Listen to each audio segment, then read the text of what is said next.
지금은 12월 19일 저녁 6시 37분, 저녁 6시 37분. 엄마가 또 라이트를 어디다 치워놔가지고 라이트가 안 좋은 거 먹겠어. 좋은 건 어디 갔어?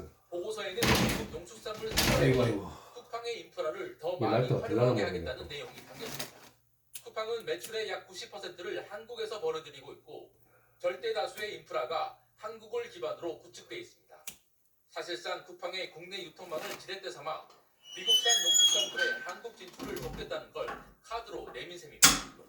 우리 관세 협상단이 미국의 농축산물 개방 요구를 막기 위해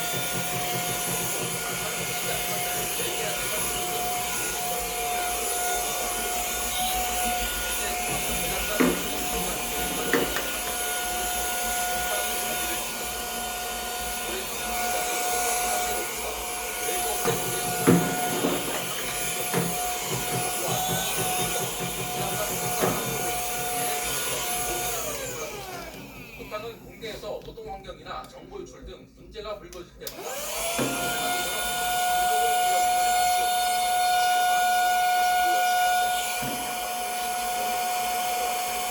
그러나 수천만 국내 소비자의 개인정보가 빠져나가는 사이 쿠팡은 정작 한국 시장을 대표한 미국 시장 S 그걸 붙였습니다. 네, 이번엔 쿠팡의 국내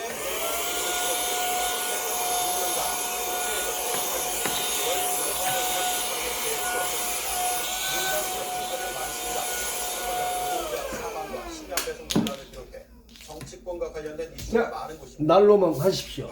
감사합니다. 인맥으로 부산시키거나 국정감사에 방패로 세우려 하는 게 아닌지 의심됩니다. 박수영 기자. 최근 6년 동안 국회 공직자의 취업 심사를 분석한 자료입니다. 취업 승인을 받은 국회의원과 보좌직, 국회 사무처 직원 가운데 절반 이상인 239명이 민간 기업으로 이직한 것으로 나타났습니다.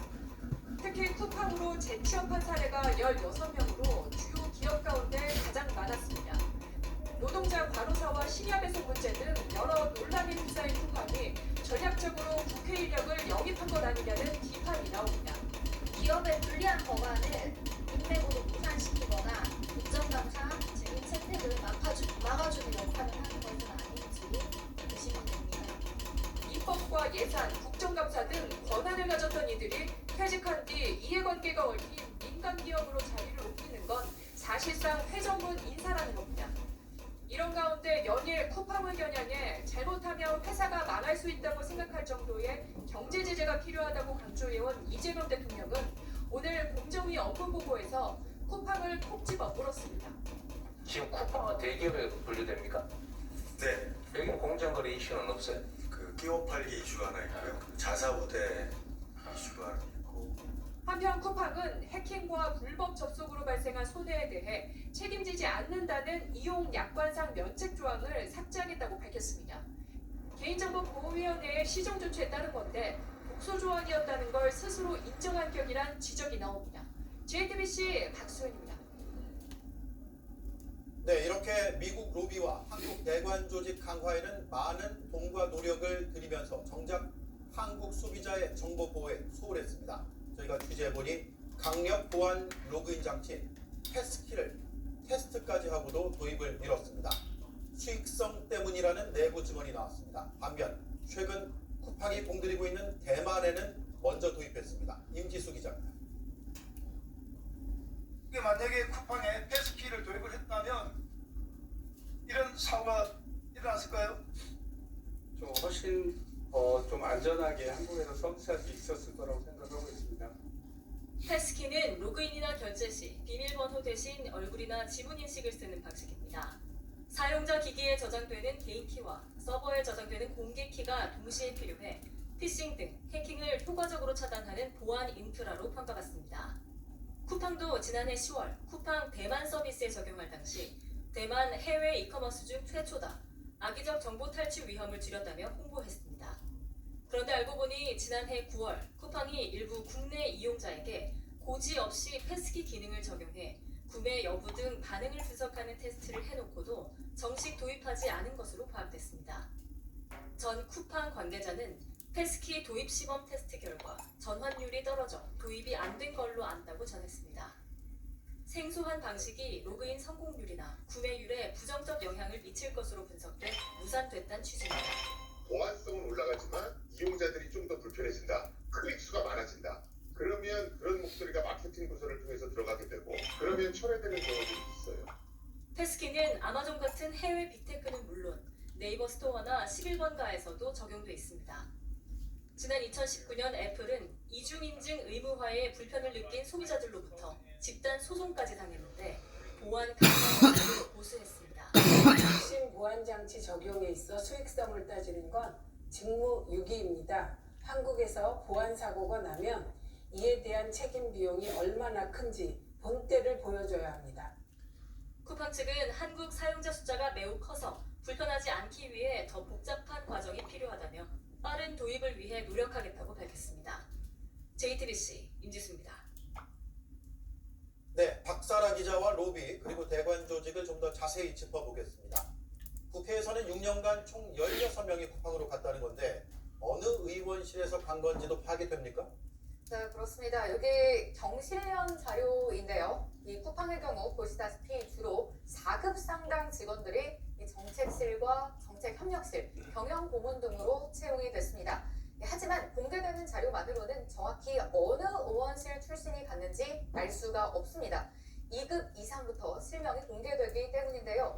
또 4급 미만 직원은 취업심사 대상이 아니기 때문에 이들을 포함하면 쿠팡으로 옮겨간 국회 직원은 훨씬 더 많을 것으로 예상이 됩니다. 네, 그렇다면 최근 6년 동안 최소 16명이네요. 더 있을 수도 있고요.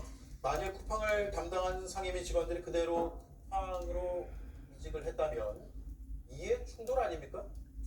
그런 지적이 나올 수 있습니다. 이 취업 심사 때 물론 직무 관련성 여부를 따지기는 합니다. 하지만 여기에도 맹점이 있습니다. 3급 이하, 그러니까 대부분의 부서지는 소속 의원실 업무 외에는 이 직무 관련성이 없다고 간주된다는 겁니다. 예를 들어 환노위 소속으로 쿠팡 산재 문제를 직접 다루던 보좌관이어도 취업 심사를 문제없이 통과할 수가 있습니다. 예, 그렇군요. 그럼 사각지대가 있다 보니까 그걸 이용해서 쿠팡의 대관 인력을 꾸준히 늘려온 거 아닌가 이런 생각이 드는데요. 네, 2020년 6월에 3명이 이동을 했는데 직전에 쿠팡 배달원과 이 물류센터 근로자 사망 사건이 연달아서 있었습니다. 이 2명이 옮긴 2021년도, 작년 중순도 노동자 사망 사고로 국회에서 쿠팡 관련 발언이 집중적으로 늘던 시기입니다. 개인정보 유출이 시작된 올해 6월 이후로는 5명의 보좌관들이 줄줄이 쿠팡행을 선택을 했고요. 쿠팡은 국토위, 정무위, 환노위, 과방위 등 여러 개의 상임위에 연관이 되어 있습니다. 문제가 생길 때마다 국회 출신을 보충한 걸로 추정이 됩니다. 네, 국내뿐 아니라 미국 정계에도 로비를 해온 걸로 드러났죠. 네, 그렇습니다. 앞선 저희 보도에서 확인을 했듯 쿠팡 측은 국내뿐만 아니라 이 트럼프 행정부를 상대로 집중 로비를 펴왔습니다. 5년간 158억 원이 넘게 썼습니다. 그 로비 내용이 미국 농축산물의 한국 시장 개방을 돕겠다는 식이었습니다. 미국 의원들이 아주 솔깃해할 만한 걸 제안을 한 건데요. 이 때문인지 실제로 미국 의원들이 한국 기업을 만나서 이 미국 기업인 쿠팡을 차별하지 말라고 하는 일이 벌어지기도 했습니다. 쿠팡이 사고가 생기면 대책을 세우거나 보상을 하는 모습은 잘 보이지 않고 한미 양국의 이중 로비를 벌여서 책임을 피해갔다. 이런 지적이 나옵니다. 네, 여기까지 듣겠습니다. 박사라 기자였습니다.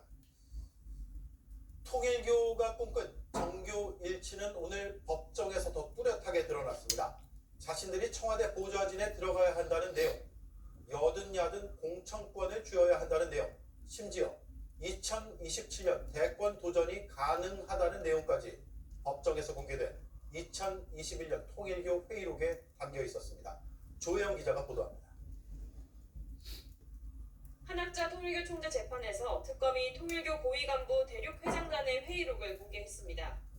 20대 대선을 5달 앞둔 2021년 10월 14일 우리 목표는 청와대에 보좌진이 들어가야 한다. 여든 야든 국회의원 공천권을 줘야 한다는 통일교 고위 간부 발언이 기록되어 있습니다.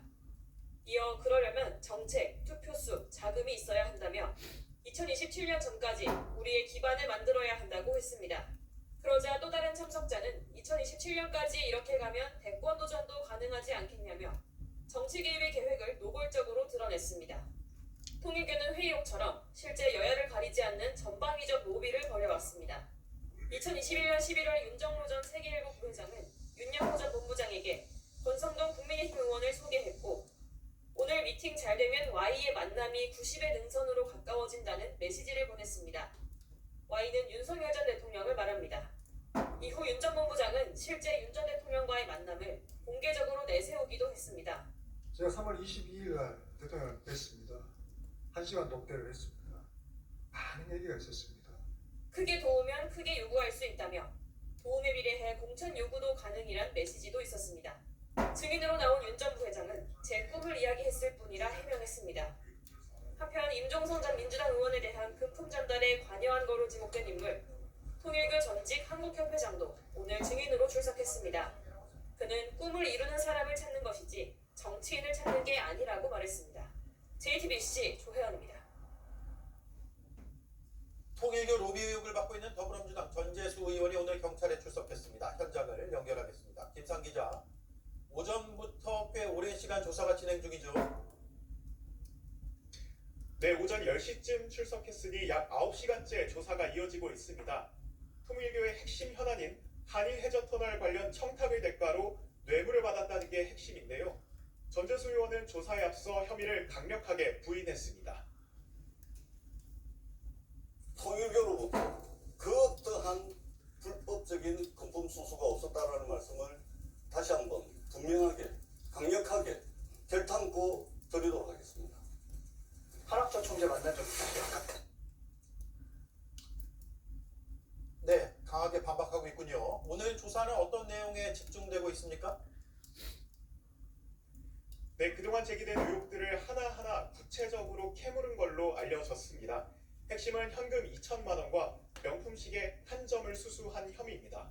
앞서 압수수색 영장에도 이 현금과 시계는 뇌물로 지목된 바 있습니다. 경찰은 통일교가 약 1,000만 원을 들여서 전의원 저서를 대량 구매한 혐의도 오늘 집중 추궁한 걸로 취재됐습니다. 통일교는 2019년 출판기념회 직후 전의원 저서 약 500권을 구매했는데 이 구매 내역의 최종 결제자가 로비 의혹 폭로자인 윤영호 전 통일교 세계본부장이었습니다. 네, 오늘 조사가 끝나더라도 수사할 게 많이 남아 있습니까? 네, 경찰은 앞서 통일교에서 확보한 압수물을 오늘도 분석하고 있습니다. 회계장부와 문건을 일일이 뜯어보면서 로비와 연관된 금품 흐름을 추적하고 있는 겁니다. 경찰 관계자는 JTBC에 자료가 워낙 방대하고 특검에서 넘긴 수사 자료도 분류돼 있지 않은 상태여서 하나하나 분석하고 있다고 설명했습니다. 이 공소시효가 임박했다는 우려도 있어서 최대한 수사의 속도를 낼 걸로 보입니다.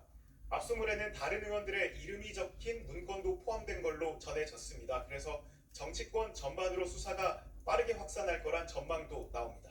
네, 잘 들었습니다. 지금까지 경찰청에서 김상 기자가 전해드렸습니다.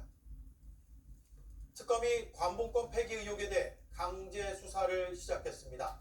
가장 먼저 찾아간 곳은 한국은행이었습니다. 문제의 관봉권은 한국은행의 띠지와 스티커로 밀봉되어 있었기 때문입니다. 먼저 김일환 기자입니다. 파란색 상자를 든 수사관들이 한국은행 안으로 들어갑니다. 수색 검증영장을 집행해 관봉권의 제조와 지급 관련 정보 등을 확인하기 위해서입니다. 압수해서 가져오는 게 아니라 한국은행 현장에서 조사한다는 의미입니다.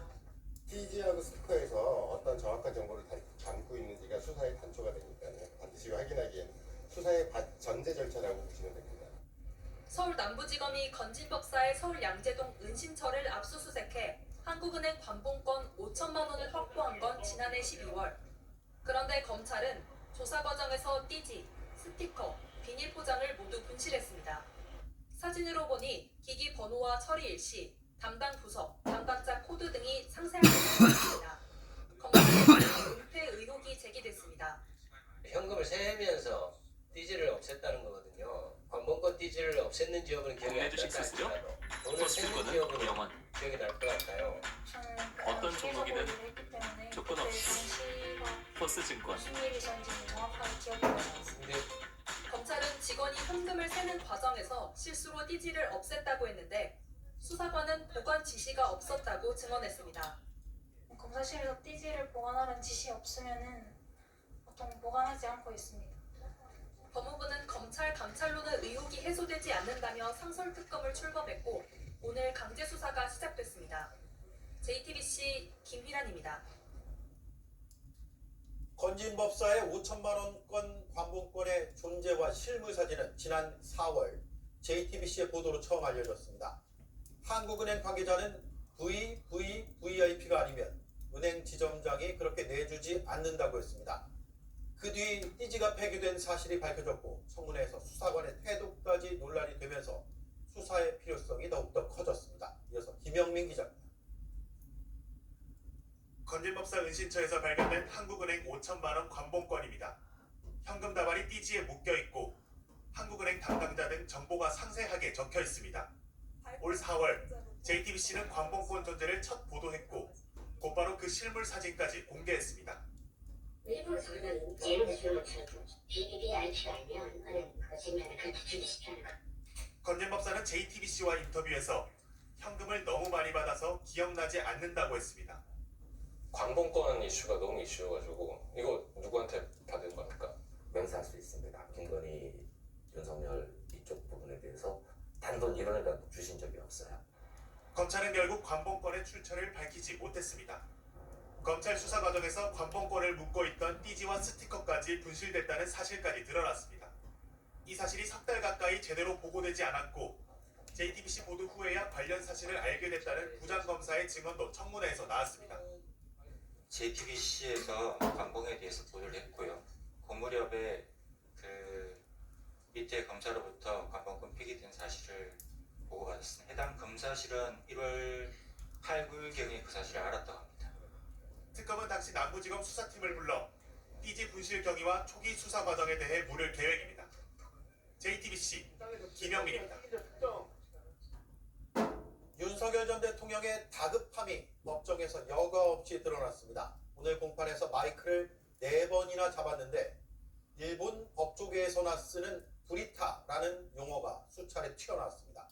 자신의 구속기한이 1월 18일에 끝나는데 이보다 이틀 앞인 1월 16일에 체포방해 1심 선고를 내리기로 했기 때문입니다. 미뤄달라고 요청했지만 백대현 재판부는 예정대로 하겠다고 못 박았습니다. 김혜리 기자입니다. 윤석열 전 대통령은 연법 후 마이크를 잡으며 다음 달 16일에 예정된 체포방해 선고를 미뤄달라고 요청했습니다. 증인 신문과 조사를 더 해야 한다는 겁니다. 한덕수, 곽종근, 홍장원의 이 진술들이 사실은 그 내란 피고 사건에서 허위임이 다 밝혀졌습니다. 한 전 총리는 계엄에 문제가 있다는 입장이고 곽종근 전 특전사령관과 홍장원 전 국정원 차장은 국회의원을 끌어내라거나 싹 다 잡아들이라는 지시를 받았다고 일관되게 증언하고 있습니다. 사실과 다른 주장도 했습니다. 국무회의가 없었다, 제대로 한 게 아니다 라고 하는 총리의 헌재 증언에 대해서도 그것이 위중으로 이미 기소가 됐고요.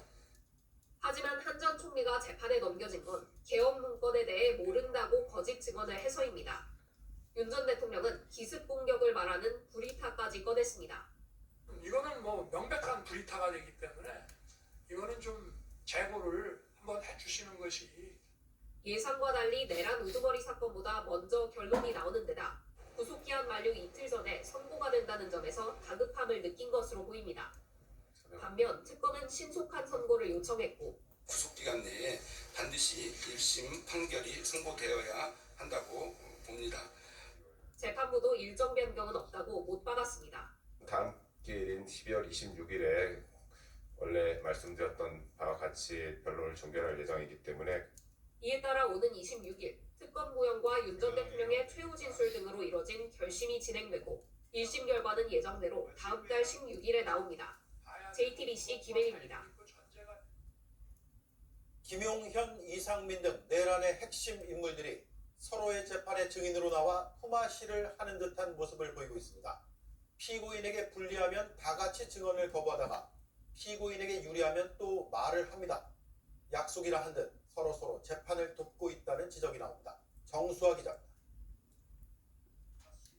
내란 재판을 받고 있는 김용현 전 국방부 장관은 오늘 이상민 전 행정안전부 장관의 재판에 증인으로 나왔습니다. 김 전 장관은 선서는 하되 증언은 다 거부하겠다고 밝혔습니다. 재판부는 증인 신문을 하는 의미가 없다며 진행하지 않기로 했습니다. 어제는 반대로 김용현 전 장관 내란 재판에 이상민 전 장관이 증인으로 출석했습니다. 이 전 장관도 증언을 거부했습니다. 국무회의가 끝나고 나서 김용현 장관께서 증인의 집무실로 따라와서 잠깐 대화하신 적 있으십니까? 네. 이때 그 김용현 장관께서 증인께 어떤 말을 하셨었습니까? 뭐 특별한 말씀은 없었고요. 그 내용에 대해서는 저에 대한 재판에서 제가 자세하게 말씀을 드리도록 하겠습니다.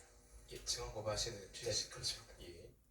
증언은 거부하면서도 김용현 전 장관 변호인이 특검의 심야 조사를 문제 삼자 맞장구 치는 등 피고인에게 유리한 말은 했습니다. 이런 인권 침해는 반드시 응징을 해야 됩니다. 맞죠? 네, 그 점에는 동의합니다. 이 전 장관은 앞서 한덕수 전 총리 재판에서 증인 선서부터 거부하다가 과태료 50만 원 처분을 받기도 했습니다. 한 전 총리도 어제 이 전 장관 재판과 오늘 김 전 장관 재판에서 모두 증언을 거부했습니다. 다음 달 1월 21일이면 저에게 선고가 예정되어 있습니다. 이 사건에서 증언을 하게 될 경우 제 형사재판에 영향을 줄 우려가 있습니다. 형사재판을 받고 있다는 이유로 피고인에게 불리한 증언을 거부하면서 품앗이하듯 서로 재판 대응을 돕고 있다는 비판이 나옵니다. JTBC 정석입니다. 수사 종료를 열흘 앞둔 김건희 특검이 내일 윤석열 전 대통령을 처음이자 마지막으로 불러 조사합니다. 공천 개입 의혹과 매관 매직 의혹 등 남은 사건을 한꺼번에 조사할 예정입니다. 윤 전 대통령 부부를 뇌물죄 공범으로 기소하게 된다면 부부가 피고인으로 나란히 앉아 재판을 받게 됩니다. 윤정주 기자입니다. 김건희 특검은 내일 오전 10시 윤석열 전 대통령을 공직선거법 위반 혐의 등을 받는 피의자 신분으로 불러 조사합니다. 김건희 특검이 윤 전 대통령을 소환 조사하는 건 처음입니다. 앞서 7월 말부터 여러 차례 윤 전 대통령을 소환했고 불응하자 체포영장 집행까지 시도했지만 윤 전 대통령이 강하게 저항에 실패했습니다. 피의자가 완강하게 거부하였고 피의자의 부상 등이 우려된다는 현장의 보고를 받고 9시 40분 집행을 중단하였습니다. 다음 주 28일 수사기간 종료를 앞두고 내일 조사가 사실상 처음이자 마지막인 만큼 남은 의혹을 하루에 모두 조사할 계획입니다. 윤 전 대통령은 20대 대선을 앞두고 김건희 씨와 함께 명태균 씨에게 2억 7천만 원 상당의 여론조사를 무료로 제공받고 지난해 총선 땐 김상민 전 검사 공천에 관여한 의혹을 받고 있습니다. 김건희 씨가 반클리프 목걸이와 금거북이 등 귀금속을 받은 대가로 서희건설 사위 박성근 전 국무총리 비서실장과 이배용 전 국가교육위원장에게 공직을 줬단 매간매직 의혹도 조사 대상입니다. 김건희 씨에게 뇌물 혐의를 적용하기 위해선 공직자인 윤 전 대통령이 알고 있었는지를 확인해야 합니다. 특검이 부부를 뇌물죄 공범으로 기소한다면 두 사람은 함께 재판에 나오게 됩니다. 특검 처분 결과에 따라서 전직 대통령과 영부인이 피고인석에 나란히 앉아 재판을 받는 초유의 상황이 벌어질 수 있습니다. JTBC 윤정주입니다. JTBC가 집중 보도하고 있는 폐륜 사이트 AV모베는 60만 건의 불법 촬영물이 올라와 있습니다. 추가 피해를 막기 위해서 가장 중요한 게 빠른 삭제입니다.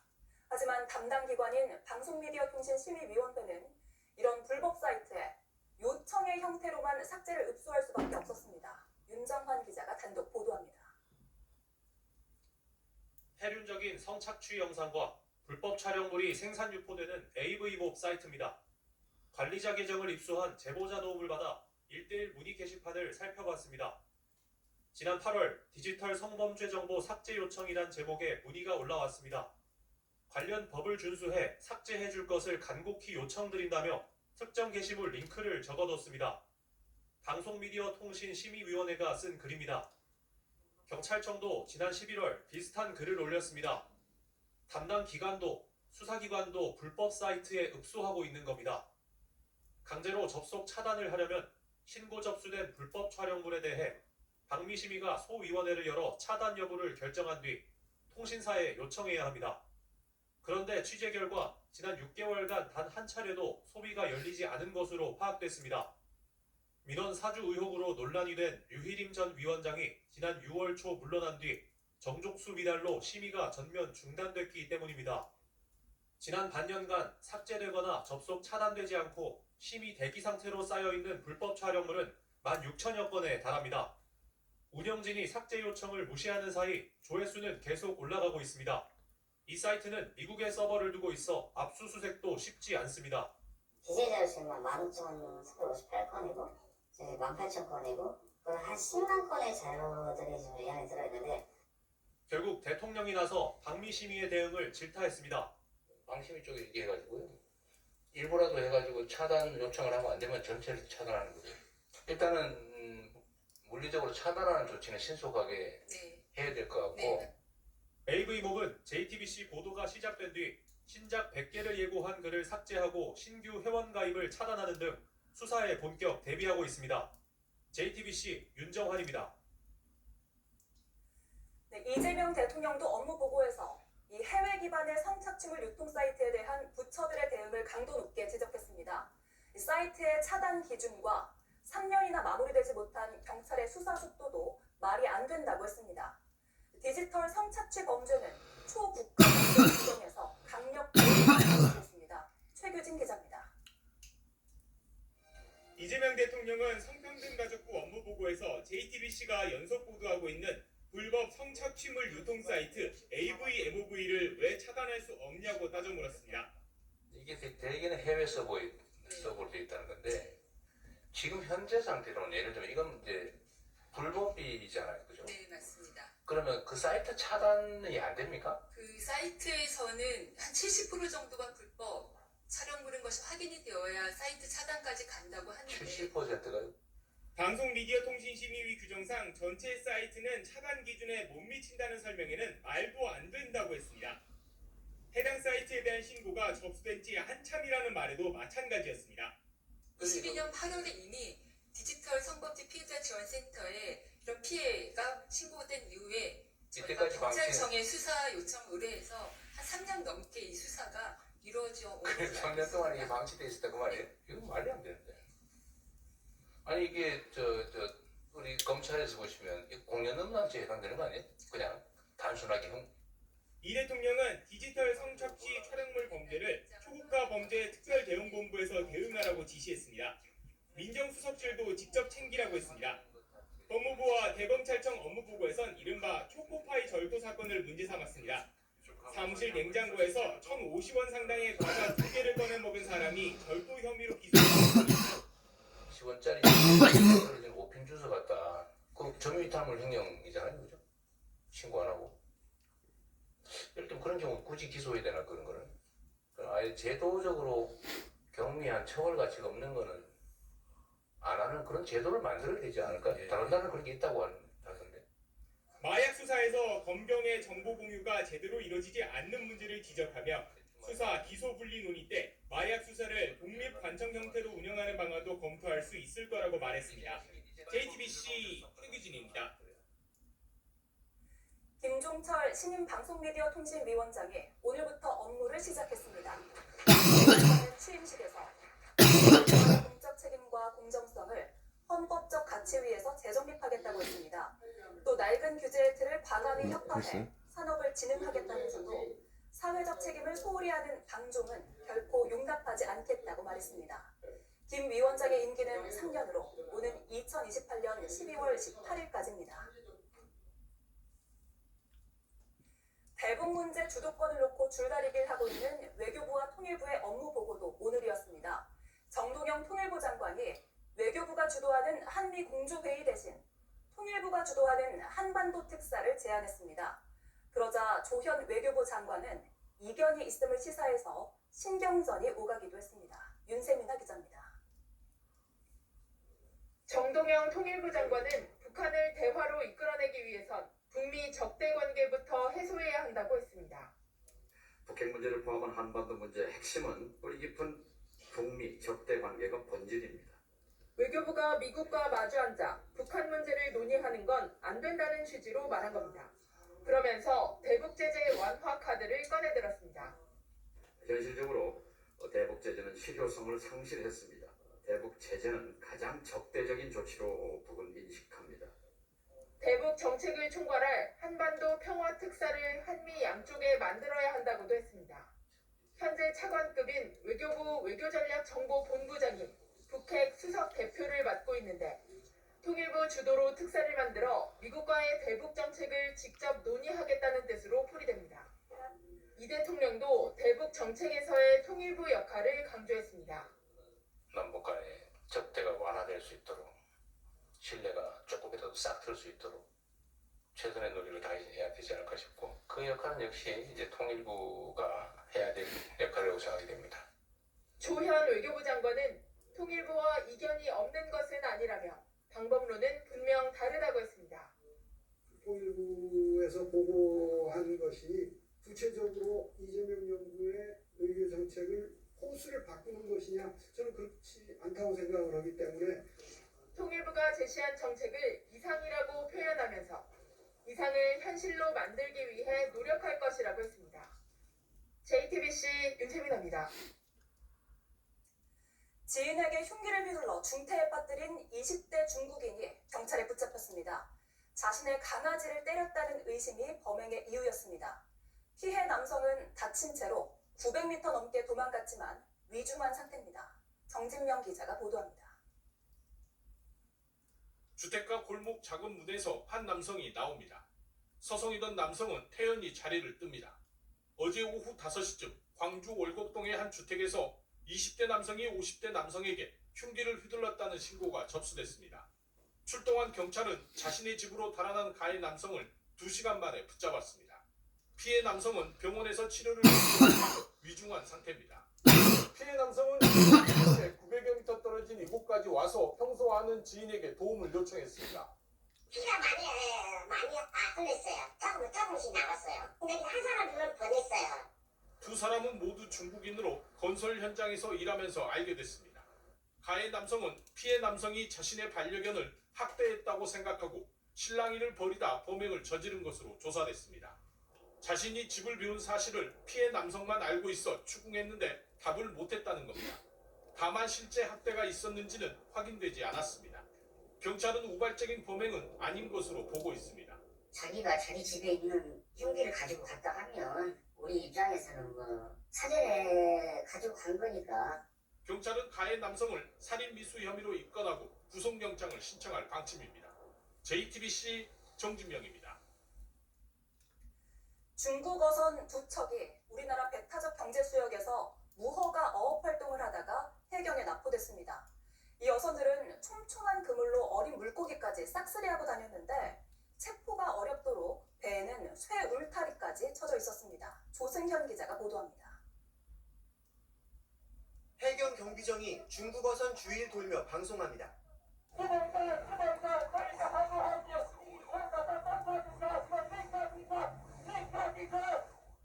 배를 멈추라고 지시하지만 듣지 않습니다. 현재 중국 어선 지그재그로 항해하며 등산 방해하고 있음. 가까스로 배를 붙여 어선에 올랐습니다. 배 둘레에 쇠창살로 울타리를 쳤습니다. 배 꼬리에 그물과 기다란 지지대도 달려 있었습니다. 해경 단속을 방해하기 위해 배에 쉽게 오르지 못하도록 겹겹이 설치한 겁니다. 우리 소위 소인들이라 하는데 얘들이 주로 야간이나 기상이 악화될 때 주로 출몰하거든요. 날씨도 좋고 주간이었는데 약간 우리 허를 찌르는. 해경은 우리나라 배타적 경제 수역에서 조업한 중국 어선 2척을 납포했습니다. 이들은 지난 17일 오후 8시쯤 전남 신안군 홍도 북서쪽 해상에서 그물을 던졌습니다.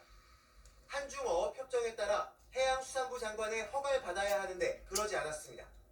심지어 허가된 것보다 훨씬 촘촘한 그물로 어린 물고기까지 2톤을 닥치는 대로 쓸어 담았습니다. 해경은 중국 어선들을 경제수역어업주권법상 무허가 어업 활동과 정선명령 불응 혐의로 압송해 조사하고 있습니다. JTBC 조승현입니다. 국가대표가 훈련하는 진천 선수촌에서 사격 실탄이 무단으로 유출된 사실이 대한체육회 조사 결과 확인됐습니다.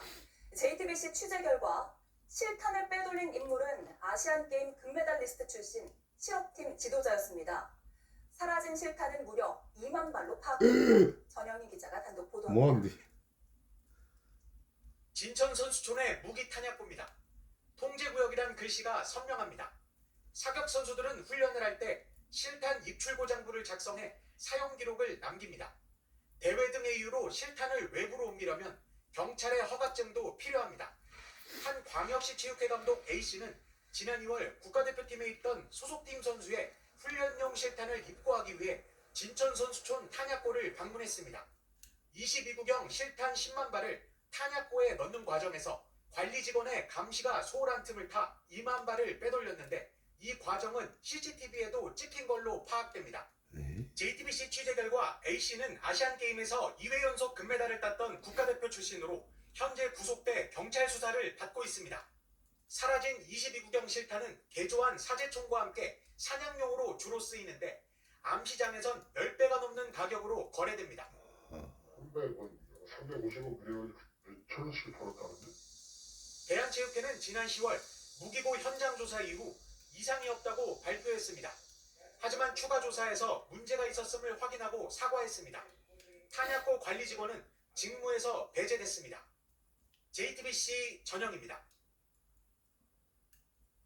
정부가 전방위 환율 대책을 내놓고 있습니다. 오늘은 증권사들의 해외 주식을 사고 파는 고객들에게 공짜 수수료 이벤트를 하지 말라고 했습니다. 이런 마케팅이 서학개미의 해외 투자를 부추긴다는 겁니다. 연이은 대책에도 환율은 내릴 기미가 보이지 않습니다. 이상화 기자입니다.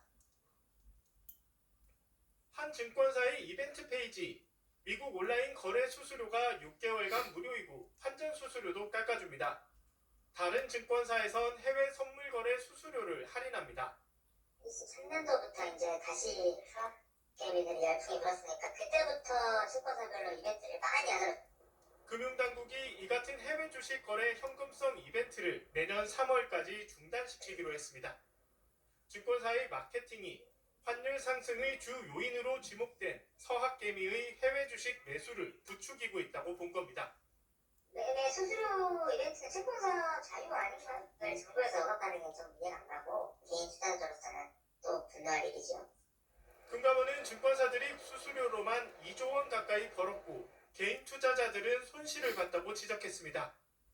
증권가에선 최근 투자자들이 수수료 이벤트를 한다고 해외 투자 여부를 결정하진 않는다며 이벤트가 없다고 할 사람이 안 하진 않을 것이란 말이 나옵니다.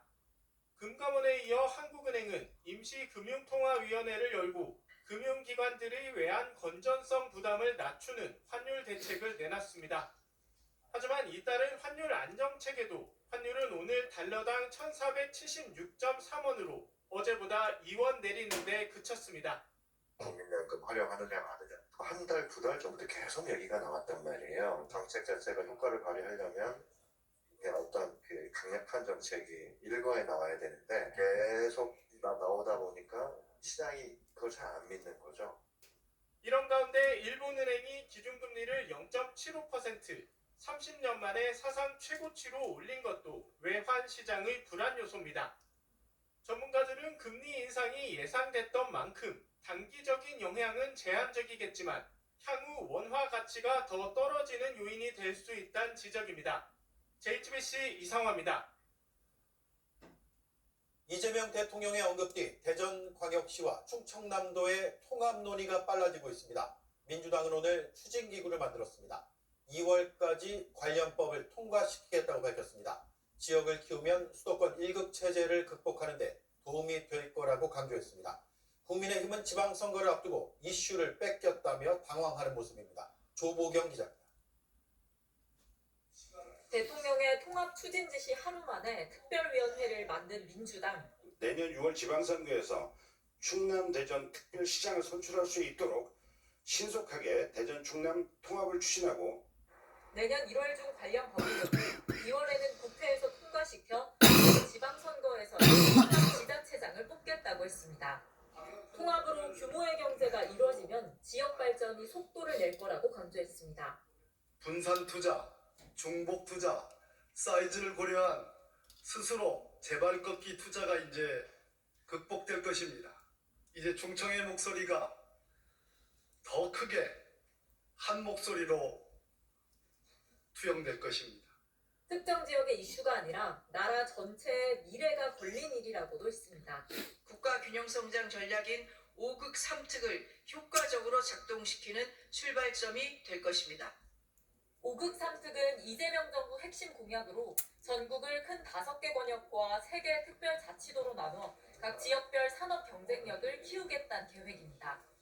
실제로 민주당 특위는 충북과의 협력까지도 염두에 두겠다고 했고, 정준호 의원이 광주 전남 초광역 특별자치도 설치 특별법을 다음 주 발의하겠다고 하는 등 여러 논의가 가시화되고 있습니다.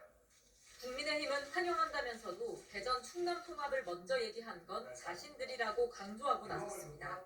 뒤늦게 정치공학적인 측면에서 대전 충남 통합 의제를 가져가려고 하는 대통령실의 의도는 오히려 충청인들의 자존심에 심하게 훼손하는 그런 결과가 될 것이다. 지역 시민단체들에서는 주민들의 의견을 충분히 반영하는 절차를 마련하라고 요구했습니다. JTBC 조보경입니다. 네, 대전 충남 통합 관련해서 몇 가지 쟁점과 또 의문이 있습니다. 정인아 기자에게 물어보겠습니다. 가장 먼저 궁금한 게 이름입니다. 대전과 충남의 두 지역 앞글자를 따면 이렇게 될 텐데 어떻게 하겠다는 거죠? 네, 민주당 특위 황명선 상임위원장은 일단 충남 대전 특별시를 언급했습니다. 네. 박수현 수석 대변인은 기자들에게 무슨 뜻으로 그렇게 말씀하셨는지 모르겠다며 결정된 게 없다고 했습니다. 너무나 중요하고 민감한 정체성의 문제이기 때문에 정식으로 논의가 되어야 할 문제지 논의장 외에서 주고받을 질의응답의 수준은 아니다라는 뜻으로 이해를 해주시기 바랍니다. 네, 민주당 대전 충남 의원들에게 이름에 대한 의견을 물어봤는데요. 굉장히 민감한 반응을 보였습니다. 두 지역의 자존심 경쟁이라 할 정도로 중요하다. 이름을 정하다가 통합 논의 자체가 좌초될 수 있다는 말까지 나왔습니다. 예. 선뜻 대전을 앞세우자, 충청을 앞세우자 얘기도 못하는 분위기였는데요. 아예 새 이름을 짓자는 의견도 있었습니다.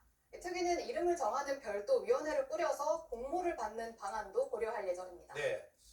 이전에 마산과 창원 또 진해가 창원 특례시로 통합이 됐잖아요. 그때도 가장 민감한 문제 중 하나가 이름이었는데 그 이름은 차차 정해지겠죠. 자, 두 번째로 인구수입니다. 인구수로 보면 전국 3위로 올라서게 된다면서요? 네, 올해 11월 기준 인구수를 보면 서울, 부산, 경남인데요. 현재 13위인 대전과 8위 충남의 인구를 합치면 약 358만 명으로 단숨에 부산을 제치고 3위에 올라서게 되는 겁니다. 예. 이렇게 인구 수가 늘어나면 내수 규모도 커지고요. 더 큰 규모의 사업도 실시하면서 경제를 키워갈 수 있다는 게 특위의 설명입니다. 네, 지역 입장에서는 상당히 좋은 일일 수 있겠네요.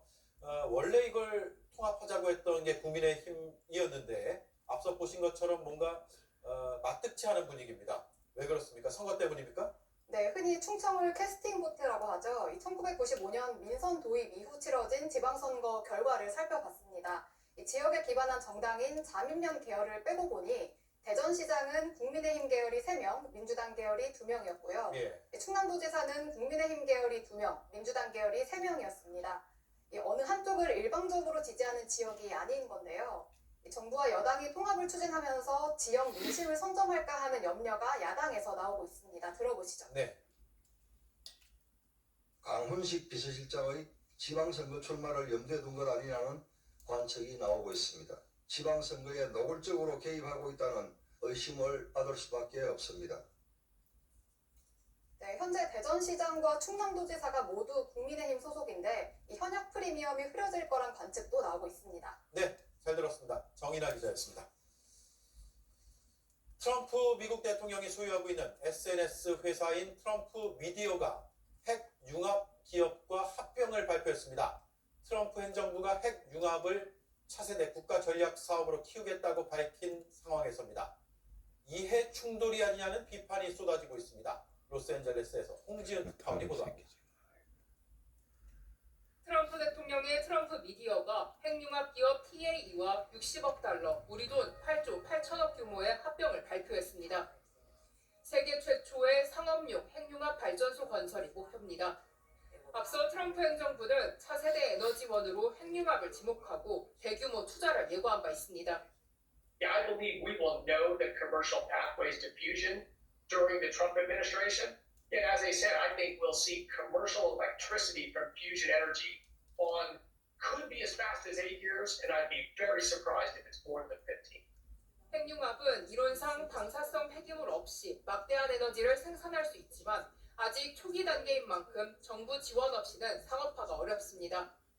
결국 나라 돈으로 사업을 키울 수밖에 없는 상황에서 트럼프 대통령은 그 혜택을 받는 기업을 본인 소유로 만든 겁니다. I think the concern is this is going to require a lot of federal involvement, directly and indirectly, and it gives the appearance that, hey, if Trump's name is on it, he has the inside track. And that's just not fair.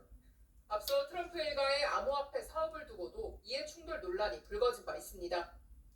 다만 미국 법상 대통령은 이해 충돌 금지법의 직접 적용 대상은 아닙니다. 합병 발표 직후 트럼프 미디어 주가는 하루 만에 40% 넘게 폭등했습니다. 로스앤젤레스에서 JTBC 홍지은입니다. 남극의 상징, 황제 펭귄들이 집단 폐사하는 일이 벌어졌습니다. 특히 새끼 펭귄들이 많이 죽었는데 거대한 빙산이 떨어져 고립되면서 먹이를 구하러 갔던 어미들이 돌아오지 못했기 때문입니다. 박상욱 기자입니다. 검은 얼굴 조변으로 노란 털이 난 남극의 황제 펭귄. 이 황제 펭귄의 최대 번식지 남극의 쿨먼 섬에서 최근 새끼 펭귄들이 집단 폐사했습니다. 작년 이맘때 2만 1,000마리나 됐던 새끼의 수는 올해 6,700여 마리로 70%가 줄었습니다. 지난해엔 황제 펭귄 서식의 증거인 배설물 자국이 위성사진으로도 뚜렷이 확인됐지만 올해는 그 흔적을 찾기 힘들 정도입니다. 곳곳엔 죽은 새끼 펭귄들이 목격됐습니다. 먹이를 제때 먹지 못한 탓입니다. 통상 황제 펭귄은 수컷이 알을 품고 어미가 사냥을 나갑니다. 6월에 알을 낳은 어미 펭귄은 2-3달 후 새끼가 부화할 때 돌아옵니다.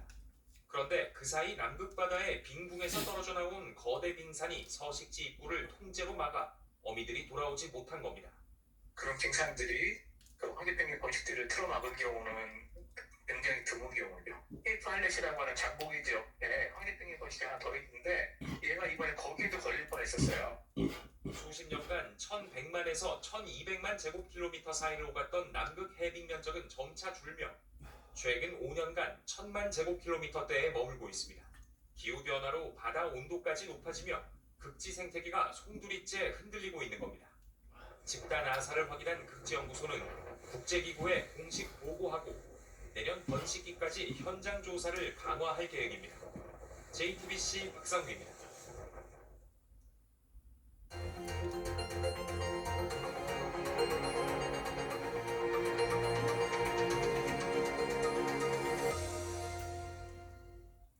처음 본 사람도 잘 따르는 이름 없는 강아지는 이번 겨울 머물고 있는 보호소를 떠나야 합니다.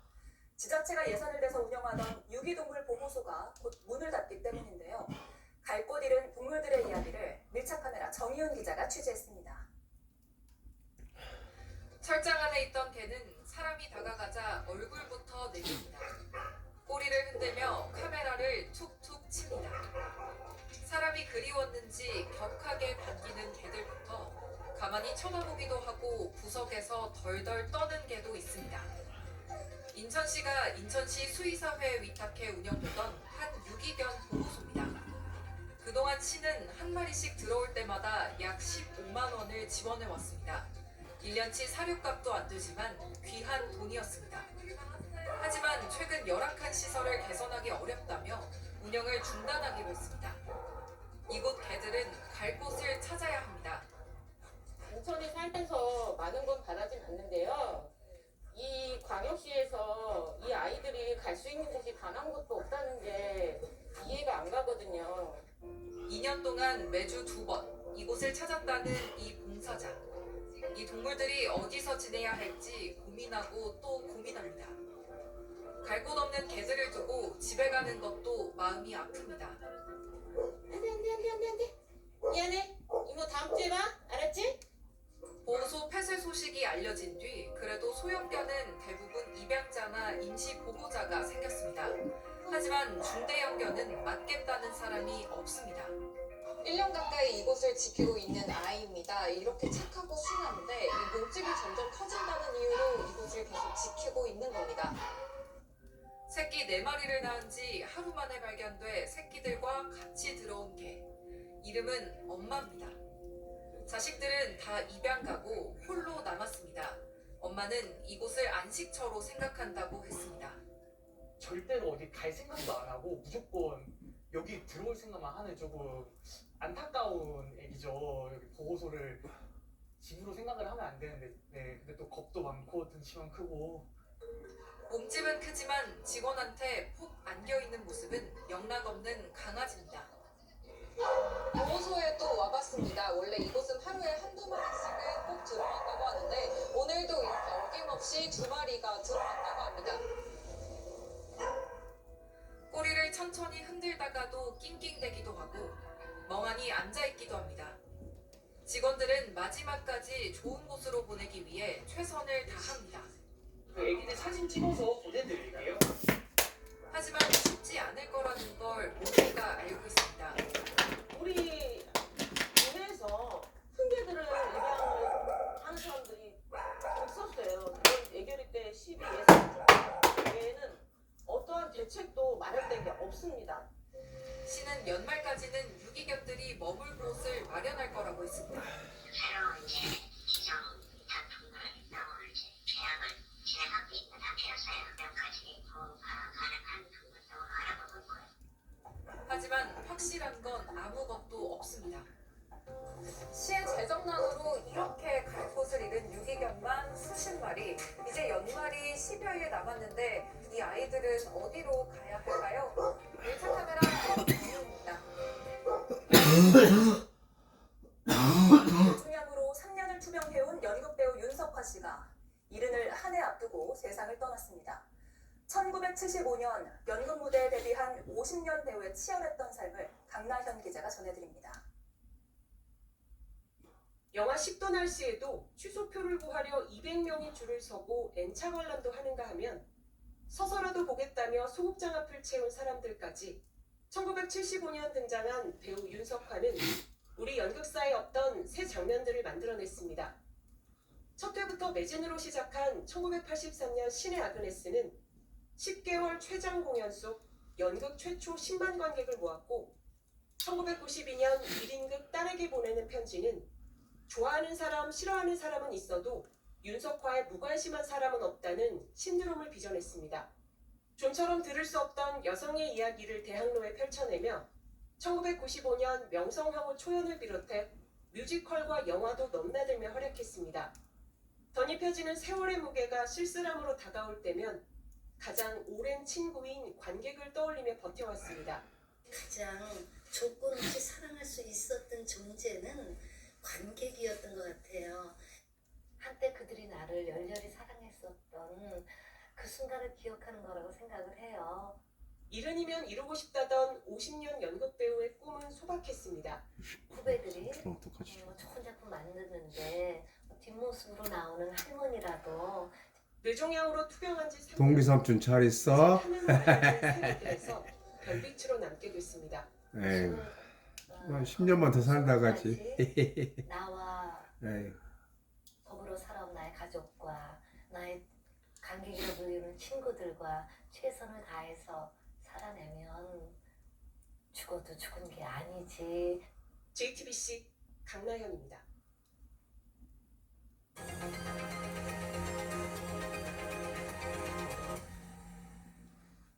네, 비하인드 뉴스 정치부 이성대 기자와 함께하겠습니다. 시작할까요? 네, 첫 번째 이슈 바로 보겠습니다. 장 어게인.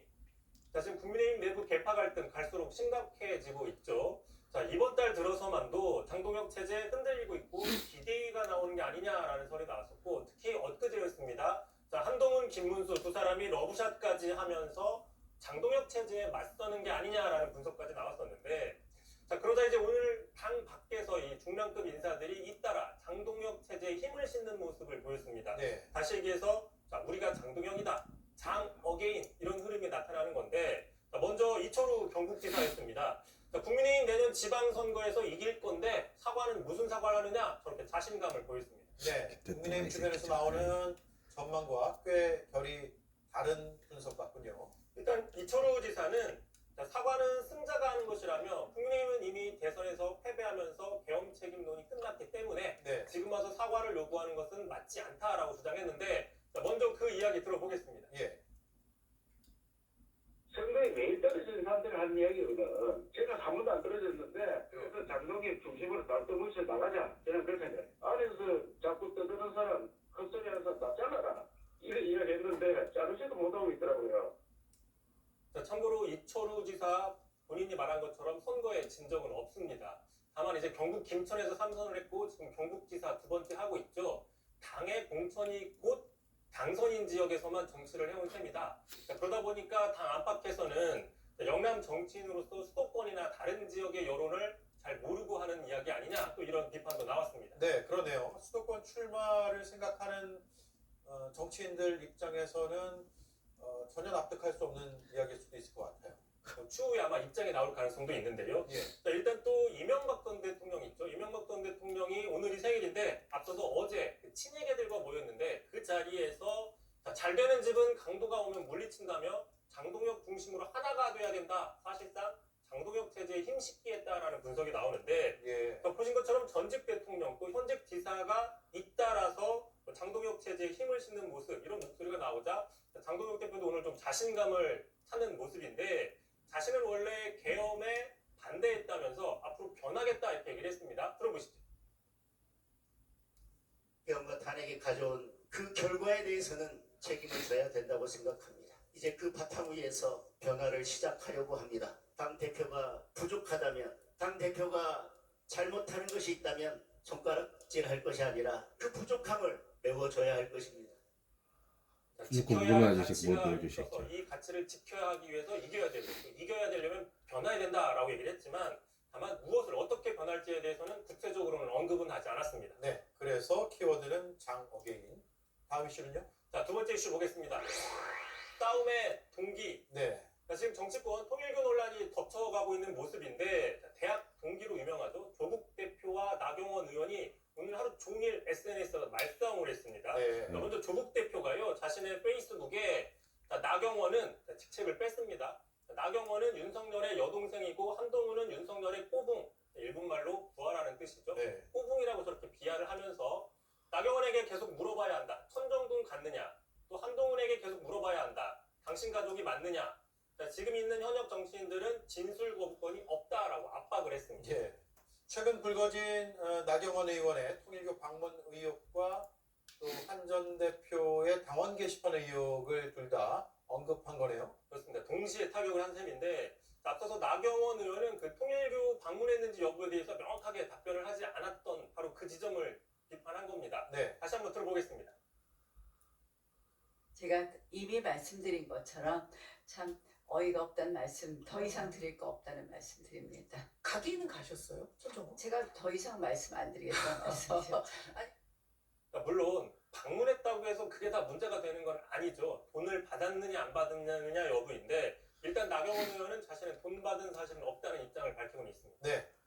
자, 두 사람 자주 부딪히는 것 같은데 나경원 의원도 그렇습니다. 자, 나경원 의원 아까 꼬붕이라는 표현 그대로 되돌려줬는데요. 민주당의 꼬붕 조국이 역시 직책을 빼버렸습니다. 민주당으로부터 물타기 오더를 받았느냐, 민주당에 아부를 하느냐라고 이야기를 하면서 오히려 조국 대표의 딸이죠. 딸이 하는 그 화장품 회사가 면세점에 입점한 것에는 어떤 특혜가 있는지 밝히라 이렇게 맞대응을 했습니다. 네. 자, 다시 이제 조국 대표가 나섰는데요. 딸 사업에는 어떤 특혜도 없었다. 다시 묻겠다. 천정동에 갔느냐라고 또 압박을 했습니다. 자, 다시 나경원 의원 어디 갔는지 안 갔는지는 전혀 핵심 논점이 아니다. 논점 일탈하지 말고 물타기하지 말아라. 서로 간에 계속해서 싸움을 벌였습니다. 예, 알겠습니다. 여기까지 하죠. 잘 들었습니다. 이성대 기자였습니다.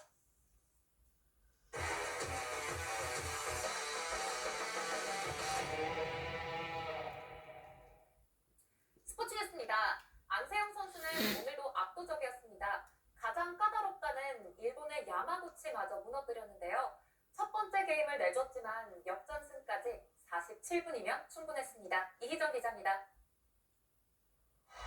첫 번째 게임 11대 11로 팽팽히 맞서다 갑자기 안세영이 무너졌는데 일본 야마구치의 매성 공격에 잠깐 흔들리나 싶더니 5연속 실점. 힘없이 게임을 내주고 말았습니다. 그러나 두 번째 게임부터 우리가 알던 안세영으로 돌아왔습니다. 초반부터 공격적으로 나선 게 주요했습니다. 순식간에 6대 0으로 달아났습니다. 격차가 느슨한 건 없었습니다. 이 게임은 야마구치에게 내주고 끝내버렸습니다. 세 번째 게임은 안세영의 대각선 스매시가 더 빛을 발했습니다. 15대 14로 한 점차 앞선 상황에서 나온 안세영의 영리한 대처가 결국 승부를 결정했습니다. 야마구치가 셔틀콕을 살짝 넘기는 헤어핀을 연속으로 꺼내자 이를 간파하고 빠르게 밀어넣었고 상대가 허둥대는 틈을 놓치지 않고 강한 스매시로 마무리했습니다. 그 다음부터는 안세영의 시간이었습니다. 야마구치는 이후 한 점도 따지 못하고 그대로 무너졌습니다. 이 경기에 앞서 역대 상대 전적은 15승 15패. 그래서 오늘 승리는 의미가 있었습니다. 각 경기마다 좀 어려움이 있지만 그걸 풀어낼 때마다 좀 제가 좀 한 단계 더 발전할 수 있다는 생각이 좀 드는 것 같아요. 야마구치를 꺾고 왕중왕전에서 3연승, A조 1위가 된 안세영은 내일 4강전에서 B조 2위와 결승 진출 티켓을 두고 다툽니다. JTBC 이희정입니다. 가장 조용한 스포츠 컬링에서 오늘은 가장 뜨거운 환호가 터졌습니다.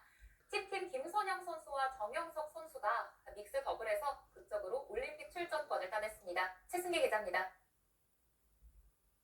4엔드 2점을 뒤지던 호주가 우리스톤을 툭 밀어내고 순식간에 동점을 만듭니다. 흐름이 넘어가나 싶었는데 5엔드 바로 반전의 샷이 나왔습니다. 김선영의 마지막 스톤이 절묘하게 하우스 가운데 자리 잡은 우리스톤에 붙으며 석점을 따냈습니다. 이 장면이 결국 승부를 결정했습니다. 호주는 계속 따라붙으려 했지만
법안의 위헌 소지가 크다며 줄곧 반대했던 대법원이 국회 법안 처리 예정일을 며칠 앞둔 어제 갑자기 자체적으로 전담재판부를 설정하겠다는 내용의 예규안을 발표했죠.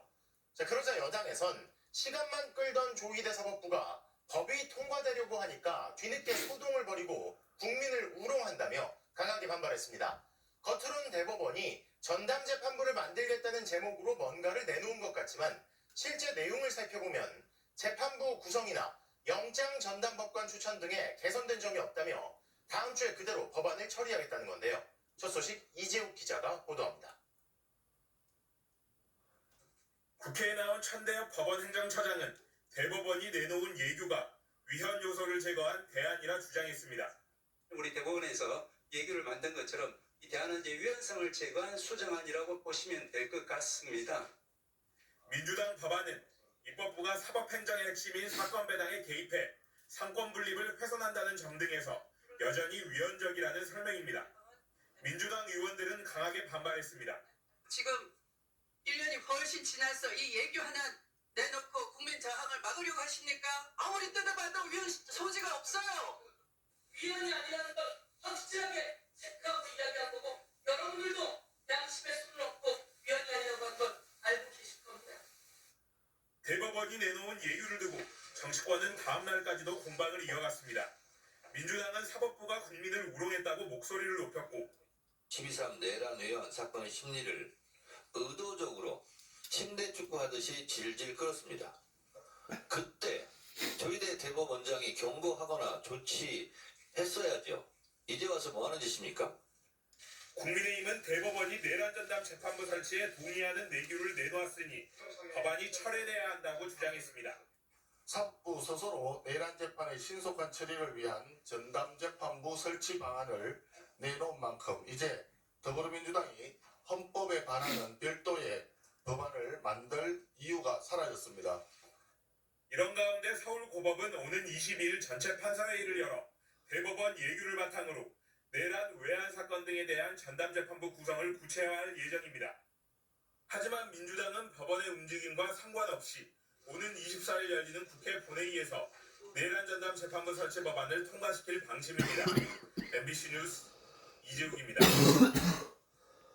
다음 달 18일 구속기간 만료를 앞둔 윤석열 피고인이 그보다 이틀 먼저 체포방해 혐의 사건 1심 선고를 하겠다는 재판부에 선고 연기를 강하게 요구했습니다. 그날 1심 선고만 없다면 곧 풀려날 수 있다는 예상이라도 했던 건지 윤 피고인은 직접 재판부가 불의의 일격을 가했다며 열변을 토했는데요. 하지만 재판부는 일정을 그대로 유지하겠다는 뜻을 분명히 했습니다. 군하연 기자의 보도입니다. 오는 26일에 변론을 마무리하고 다음 달 16일 선고를 예고한 윤석열 전 대통령 체포방해 혐의 사건 재판부. 오늘이 결심 공판 전 마지막 재판이었는데 이상민 전 행정안전부 장관과 최상목 전 부총리 등 증인들이 나오지 않았습니다. 하지만 재판부는 일정을 추가로 잡지 않고 결심 공판이 잡혀있는 26일 오전에 증인 신문도 다시 해보겠다고 했습니다. 26일 오전에 다시 소환해서 신문하고 오후에 그 이후 절차 진행하는 것으로 그렇게 가능할 것으로 보는데 어떠신가요? 선고를 늦출 기미가 보이지 않자 윤 전 대통령 측은 방어권이 침해됐다며 선고를 연기해달라고 요구하기 시작했습니다. 판결 선고 기일을 2026년 1월 16일로 지정하셨고 특검이 제출한 증거에 대해 동의한 부분에 대해서는 이를 철회하여 부동의할 기회조차 모두 상실하게 되었습니다. 윤 전 대통령도 4번이나 발언권을 얻어 내란 우두머리 혐의 재판이 먼저 결론이 나야 한다는 논리를 반복했습니다. 그러면서 지금 같은 선고 일정은 불의의 공격이나 마찬가지라고 주장했습니다. 130명 증인 신청한다고 하다가 느닷없이 마지막에 증거 철회를 하면서 여기서 끝냅시다. 이렇게 하는 경우는 이거는 명백한 불이타가 되기 때문에 이에 대해 내란특검 측은 12.3 계엄의 위헌성과 위법성은 이미 헌법재판소 결정에서도 드러나 있다며 윤 전 대통령 측이 의도적으로 재판을 지연시켜왔다고 반박했습니다. 수차례 변호사 사무실 연락을 해서 언론정사를 안내하고 고지를 하였습니다. 그럼에도 한 달 가까이 지나서 공판 준비기일 1일 5일 전에야 연락정사를 신청하셨는데 재판부는 초기엔 사건을 6개월 안에 종결할 수 있을지 회의적이었지만 특검이 증인을 철회하고 절차에 협조해 종결이 가능해졌다고 설명한 뒤 기존에 밝힌 재판 일정을 유지하겠다는 원칙을 다시 확인했습니다. 일단 다음 기일인 12월 26일에 원래 말씀드렸던 바와 같이 변론을 종결할 예정이기 때문에 이에 따라 12.3 비상계엄과 관련해 윤석열 전 대통령에게 어떤 처벌을 내릴 것인지 그 첫 번째 판단은 약 한 달 뒤면 나올 가능성이 높아졌습니다. MBC 뉴스 구나연입니다. 통일교 금품 수수 의혹이 제기된 전재수 전 해양수산부 장관이 오늘 오전 피의자 신분으로 경찰에 출석했습니다. 경찰청 국가수사본부 연결합니다. 자, 강은 기자, 조사가 아직도 진행 중인 겁니까? 네, 전재수 전 해양수산부 장관이 오늘 오전 10시쯤 이곳 경찰청에 출석했으니 10시간 정도 조사가 이어지고 있는 셈입니다.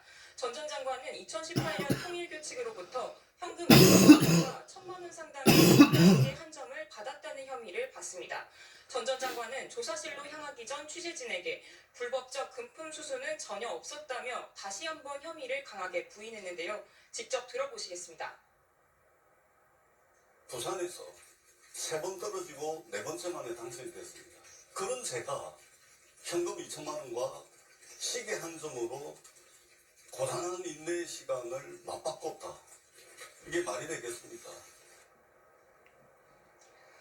경찰은 오늘 전 전 장관을 상대로 실제 금품 전달이 있었는지 물론 2019년 통일교가 전 전 장관의 책 500권을 1,000만 원을 들여 구입한 경위 등에 대해서도 집중 추궁한 걸로 전해졌습니다.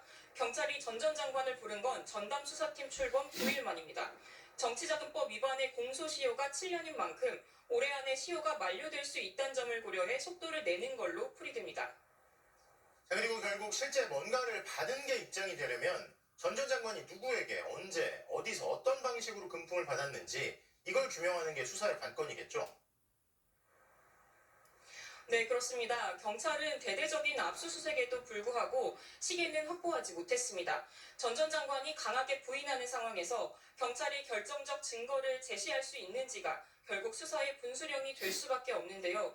경찰은 천정궁에서 확보한 이른바 명품 구매 기록 등을 분석해 전달 여부를 역추적해 나갈 걸로 보입니다. 다만 이 과정에 시간이 걸릴 수 있다는 우려도 나오고 있습니다.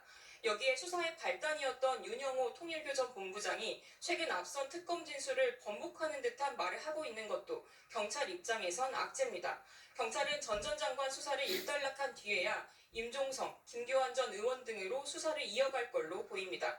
지금까지 경찰청 국가수사본부에서 전해드렸습니다.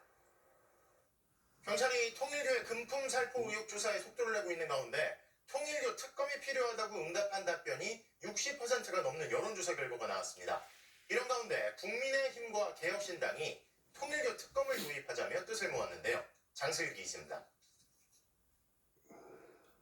한국갤럽 자체 조사에 따르면 우리 국민의 62%는 통일교 특검 도입이 필요하다고 생각하는 것으로 나타났습니다. 도입이 필요 없다는 의견은 단 22%로 도입해야 한다는 의견이 3배 가까이 높았습니다. 이념 성향에 관계없이 60% 이상이 필요하다고 답했고 국민의힘 지지층보다 민주당 지지층에서 특검 도입 의견이 더 높았습니다. 또 이재명 대통령의 국정수행을 긍정적으로 보든 부정적으로 보든 찬성 여론이 우세했습니다.